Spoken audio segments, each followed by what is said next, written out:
Good morning friends. आज आपण differential कॅल्क्युलसच्या lecture 12 वर आहोत आणि आपला चॅप्टर नंबर 5 आज आपण स्टार्ट करणार आहोत, ज्याचं टायटल आहे सक्सेसिव्ह डिफरन्शिएशन. त्यामधला पहिला आर्टिकल आहे 5.1 higher order derivatives. The derivative f double dash of a derivable function f dash म्हणजे f dash ला जर अजून एक वेळा डेरिव्हेटिव्ह काढली विथ रिस्पेक्ट टू x तर f double dash येईल. is itself a function.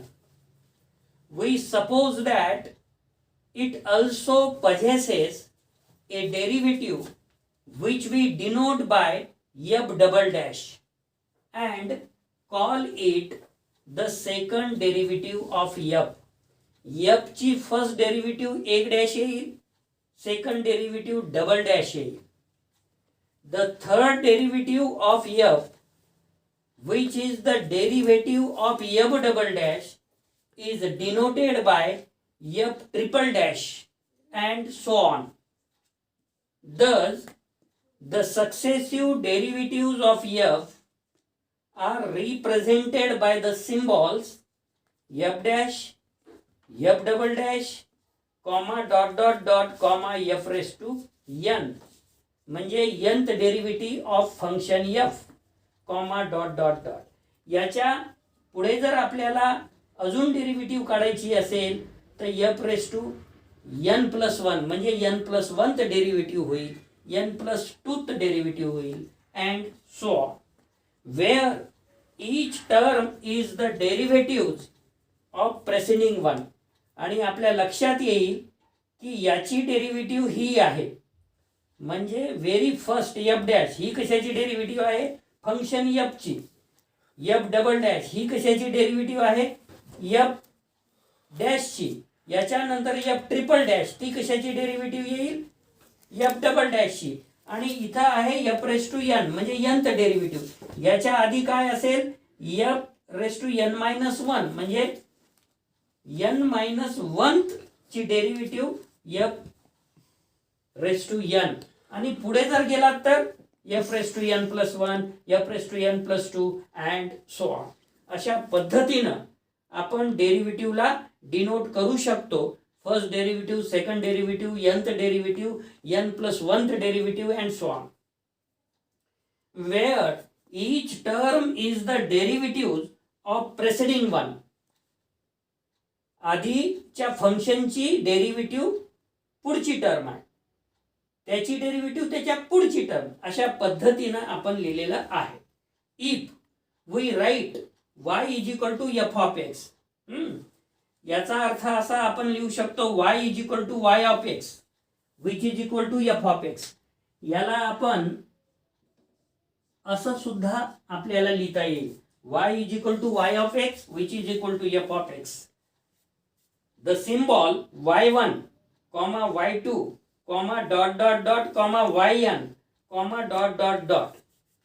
आता जसं आपण डेरिव्हेटिव्ह साठी f डॅश म्हणालो, f डबल डॅश म्हणालो, f triple dash up to f n dash, त्याच्या पुढे n प्लस 1 डॅश, तसंच y ला आपण y ला सफिक्स 1 जर लिहिलं तर पहिली डेरिव्हेटिव्ह म्हणता येईल, y ला सफिक्स 2 लिहिलं तर दुसरी डेरिव्हेटिव्ह म्हणता येईल. अशा तऱ्हेनं y ला सफिक्स n जर लिहिलं तर nth डेरिव्हेटिव्ह ऑफ y म्हणता येईल, n प्लस 1 लिहिलं तर n plus 1th derivative of y म्हणता येईल. अजून आपल्याला कशा पद्धतीनं लिहिता येते, dy बाय dx म्हणजे पहिली derivative, d2y by dx square म्हणजे दुसरी derivative, comma dot dot dot comma d raise to ny upon dx raise to n comma dot dot dot. And used to denote the successive derivatives of y. The symbols f raise to n of a किंवा dny upon dx raise to n ब्रॅकेटमध्ये आणि त्याच्या बेसला x is equal to 1 म्हणजे nth derivative with respect to x at x is equal to a. nth derivative with respect to x at x is equal to a आणि y is equal to y of x आपल्याला लिहिता येत असल्यामुळे आणि y1 y2 y3 y4 and so on derivative आपल्याला y1 म्हणजे पहिली, y2 म्हणजे दुसरी, अप टू yn म्हणजे nth डेरिव्हेटिव्ह. त्या पद्धतीनं yn ऑफ a चा अर्थ असा होईल की nth derivative of y with respect to x at x is equal to a denote the value of nth derivative at x is equal to a. आता आपण successive डिफरन्शिएशनचे काही एक्झाम्पल्स घेऊ. Number 1 example, if x is equal to a in bracket cos theta plus theta sine theta, y is equal to a in bracket sine theta minus theta cos theta. हे आपल्याला दिलेलं आहे आणि आपल्याला find out करायचं आहे d2y by dx square. Solution, given that x is equal to a in bracket cos theta plus theta sine theta, याला equation number 1 म्हणू. y is equal to a in bracket sine theta minus theta cos theta, याला equation number 2 म्हणू. Equation 1 जर implies केलं आपण equation 1 ला differentiating with respect to theta केलं तर ते येईल dx upon d theta which is equal to a constant असल्यामुळे outside the bracket in bracket cos थीटाचं differentiation minus sine theta plus ब्रॅकेटमध्ये u इंटू व्हीचा फॉर्म्युला आपल्याला यूज करावा लागेल, थीटा इंटू साइन थीटाचं differentiation cos theta plus sine theta, थीटाचं differentiation 1 bracket complete.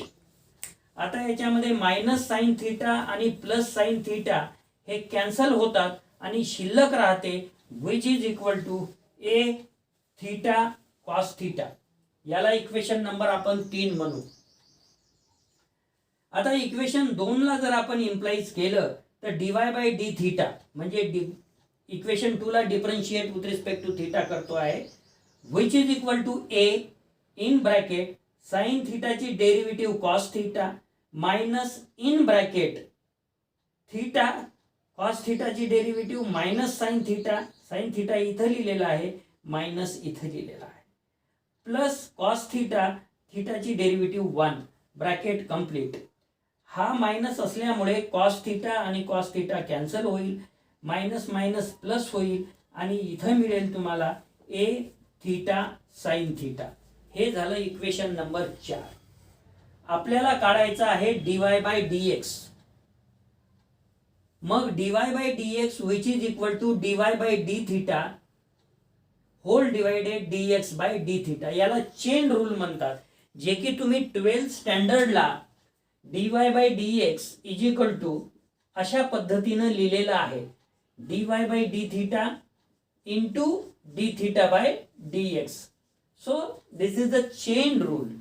इथे आपण त्याला डिवाइडला केल्यामुळे dx बाय डी थीटा आलेला आहे. So which is equal to a theta sine theta, ही व्हॅल्यू तुम्ही dy बाय डी थीटाची इक्वेशन नंबर 4 मध्ये काढलेली आहे. डिवाइडला a थीटा कॉस थीटा, ही व्हॅल्यू तुम्ही इक्वेशन नंबर 3 मध्ये dx बाय डी थीटाची काढलेली आहे. इथे मग a कटला, थीटा कटला, sine theta upon cos theta, आपल्याला टॅन थीटा मिळाला, म्हणजे dy by dx is equal to आपल्याला टॅन थीटा मिळाला.